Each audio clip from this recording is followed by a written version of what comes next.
A unique exhibit now open in Savannah offers an ongoing community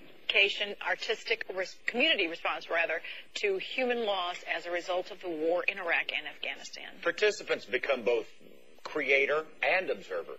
It really is unique. Here to tell us more, before I get too cryptic with the description, is our good friend, Colonel Ed Kertis, the commander of the Savannah District of the U.S. Army Corps of Engineers. How you doing, Colonel? I am doing great. It is good to see you guys again. It's been too long. It's been almost 2 years since I was on the show. That's ridiculous. Yeah. We said we were going to have you on regularly. We failed our mission. Well, we're a little busy in the Savannah District with one of the largest programs in the world as far as Corps of Engineer programs go. So we'll need to try to make more time. See if Bill will invite me back here. There you go. All right.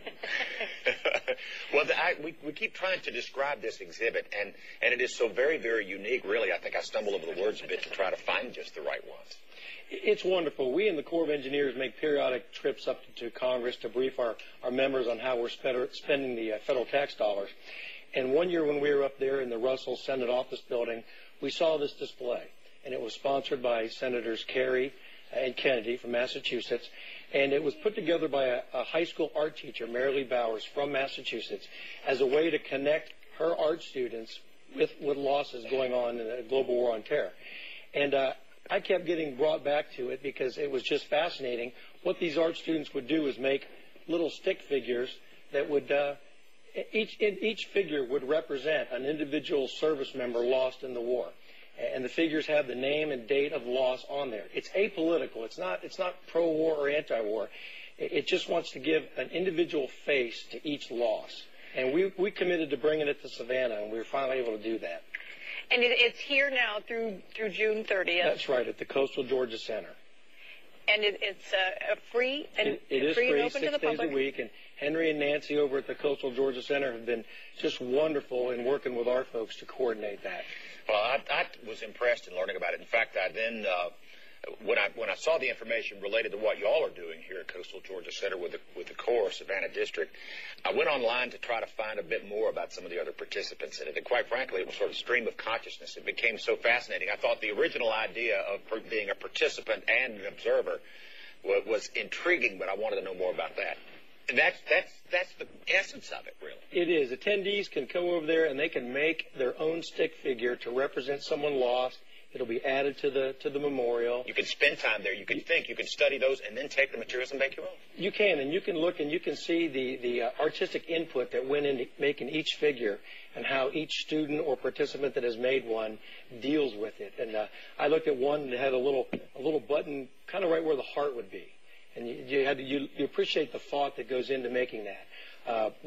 One of the things we see at a lot of memorials that go around the country is there'll just be photographs of the lost soldiers, and after you start looking at a couple dozen in uniform, they all kind of start looking the same. Mm-hmm.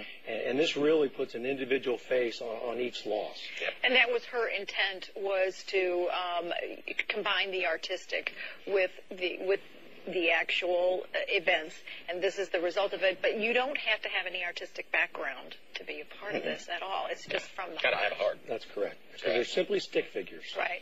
Well, it's the Coastal Georgia Center throughout June. Before our time runs out, we're getting a notice. We got about a minute left. What's keeping you so busy? Well, let's see. We in the Savannah District have about a $2.5 billion military construction mission supporting the Army and Air Force bases in Georgia and North Carolina. Well, we don't have to look far. Hunter and Fort Stewart look Hunter radically and Fort different. Stewart are booming. That's about our third biggest program. Fort Benning over on the west side will get $1.1 billion this year. Fort Bragg in North Carolina will be in excess of $600 million. So a big year for the Savannah District. It used to be about $600 million total, and now we're up to 2.5.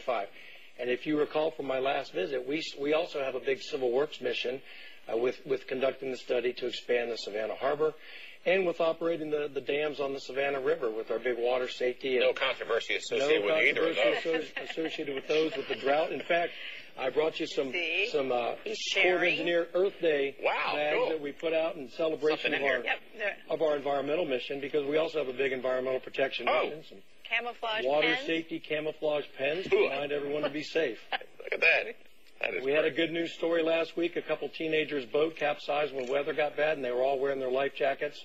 And we were pretty happy that they had adhered to that water safety mission. I like the orange, too. And Buddy Beaver says, learn to swim. In Spanish and English. English, yeah. Very good. We have a large immigrant community with maybe English as a second language, so we want to appeal to them as well. This is the time to get signed up for swim classes. They're starting now. Colonel Ed Kertis. Good seeing you guys again. Much. It's a pleasure. Appreciate it. You're in town for another year before you're moving on, so hopefully we're going to live up to our mission and get you back here. We can do that. We can come back. Maybe Sonny and I can find time during football season. Go Gators. Oh, no, absolutely not. No. We got that in common. We won't bore you with that. Thanks a lot. Thank you.